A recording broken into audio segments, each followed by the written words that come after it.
경주 에이펙 정상회를 계기로 오늘 트럼프 미국 대통령이 한국을 찾아 이재명 대통령과 두 번째 한미 정상회담을 갖습니다. 내일은 미중 정상회담도 예정돼 있는데요. 국제부 연결해서 자세한 내용 알아보겠습니다. 김지수 기자. 네, 한미 양국은 오늘 지난 8월에 이어 두 번째 정상회담을 갖고 관세 협상이나 한미 동맹 현대화 등 굵직한 이슈를 논의할 것으로 보입니다.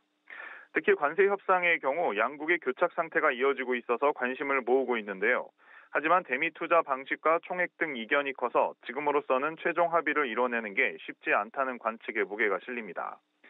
트럼프 대통령은 오늘 이재명 대통령과 회담한 뒤 내일은 시진핑 중국 국가주석과 회담에 나섭니다.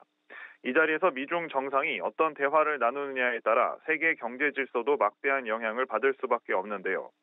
앞서 트럼프 대통령은 한국에서 예정된 시 주석과의 정상회담이 매우 잘 될 것이라며 기대감을 드러내기도 했습니다. 이와 관련해 월스트리트 저널은 현지 시간 28일 현재 평균 55%에 이르는 미국의 대중국 관세율 10%포인트 인하와 중국의 미국산 대두 수입 재개를 서로 맞바꾸는 방안이 논의되고 있다고 보도하기도 했습니다. 양국의 합의가 확정된 것은 아닌 상황에서 협상 내용은 언제든 바뀔 수 있는 상황입니다. 아울러 트럼프 미국 대통령이 이번 방한 기간 김정은 북한 국무위원장과 깜짝 회동을 할 것인지에도 이목이 쏠리고 있죠. 네, 트럼프 미국 대통령이 김정은 북한 국무위원장과 만남 가능성에 대해 꾸준히 언급하고 있어 북미 정상의 만남 여부에 대한 새로운 정보가 오늘 확인될지도 관심인데요. 다만 김 위원장은 아직 별다른 반응을 보이지 않고 있습니다. 오히려 북한은 서해 해상에서 해상 대지상 전략 순항 미사일 시험 발사를 진행했는데요.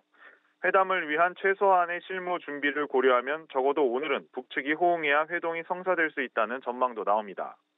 이런 가운데 북한의 외교를 책임지는 최선희 외무상은 현지 시간 28일 벨라루스에서 열린 유라시아 안보 국제회의에 참석해 유라시아 대륙에 대한 어떤 위협에도 대응할 준비가 됐다고 말했습니다. 특히 한국, 미국, 일본의 협력이 지역의 긴장을 고조시키고 있다고 주장했습니다. 앞서 최 외무상은 모스크바에서 열린 러시아 푸틴 대통령과도 만났는데 크렘린궁은 김 위원장의 러시아 방문 가능성에 대해선 아직 발표할 것은 없다는 입장입니다. 네, 그런데 중동 정세도 다시 심상치 않은 것 같습니다. 트럼프 미국 대통령이 최대 치적으로 자랑하고 있는 가자 전쟁 휴전에서 위기가 감지되고 있다고요.